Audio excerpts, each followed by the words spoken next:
My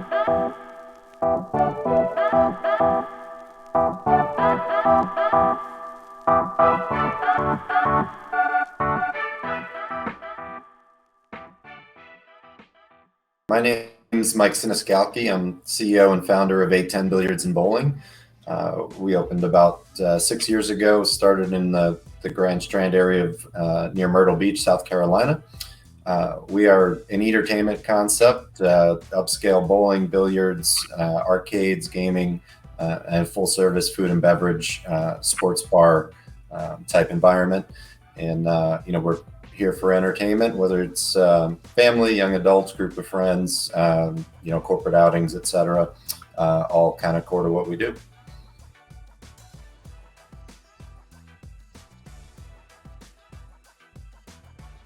So the way I initially got into franchising, a gentleman from Buffalo was down in our first location in Myrtle Beach, and he was in the franchising industry and sought me out and raised the idea of, this is a great concept. Have you considered franchising?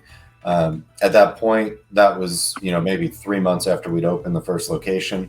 I talked to him a bit and was interested, but we were nowhere near ready to begin the journey as a franchisor. And, we had a lot to figure out on our own and figure out, how to get everything in place to scale and be able to support franchisees properly. So I just kind of took his card and talked to him for a bit and parted ways. And then a couple of years later, we had worked out all those systems and processes, opened our second and third corporate locations, and I went back and sought him out and said, I think we're at a stage now where we can pursue this seriously. And that is what got us into the franchising end of the business.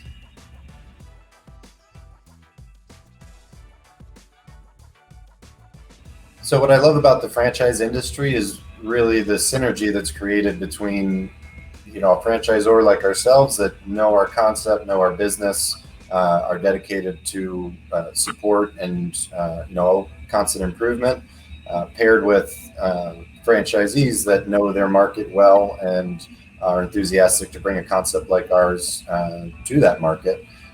And the combination of us knowing our business and our franchisees knowing their market allows us to scale quickly and successfully in a way that I don't think would be available through other means of growth.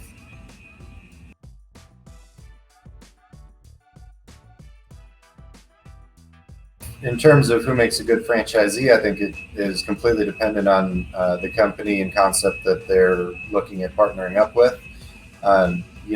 For us is, large construction projects and, kind of big undertakings.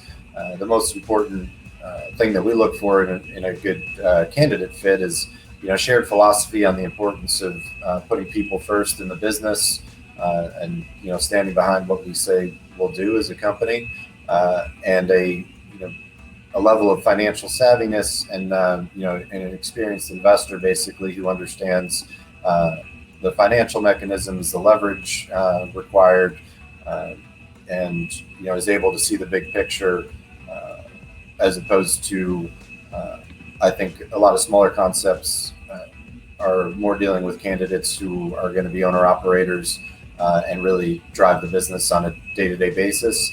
Most of our candidates tend to be, more as an investor level, where we will, then hire and train all of our staff to actually, run the operations on a daily basis. So a lot of people that we talk to think that, well, I should probably have a lot of food and beverage experience to become a franchisee with you guys. But the reality is, we don't really expect that from our franchisees. We, expect to hire and train the appropriate staff to support a given location. And really our franchisee that is a great fit is really the person that, sees the big picture the way we do, sees a focus on the customer and on our people.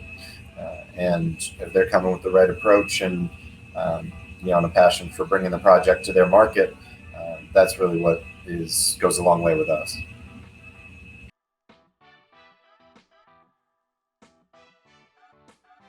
We signed our first franchisees in fall of 19, and we hit the ground running, found some great real estate, worked out some great economics with the landlord, and then signed the lease first week of March. And obviously the world came to a stop pretty much immediately after that. So there's been no shortage of headwinds from COVID, especially for us in the indoor entertainment industry. But everyone's had their challenges through this couple of years. So we're just excited to see that now as things are starting to settle in and people are starting to get comfortable coming back out, that interest has picked back up very quickly, and we've got a lot of interest in the franchisee development space now, and have continued to manage these COVID headwinds the best we could and try and make a negative into a positive. While a lot of our competitors ceded ground during the last couple of years, we were able to, sign 4 franchise agreements and open 2 new corporate locations, while a lot of people in our industry have had some serious struggles, understandably. So we're just very proud of the way we've managed through this, and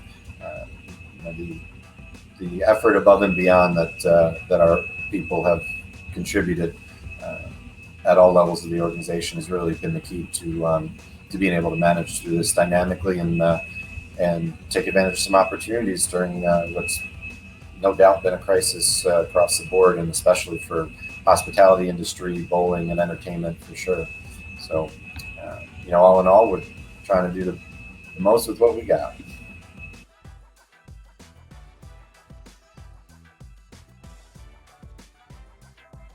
Well, my advice to other up and comers in the franchising space is really just about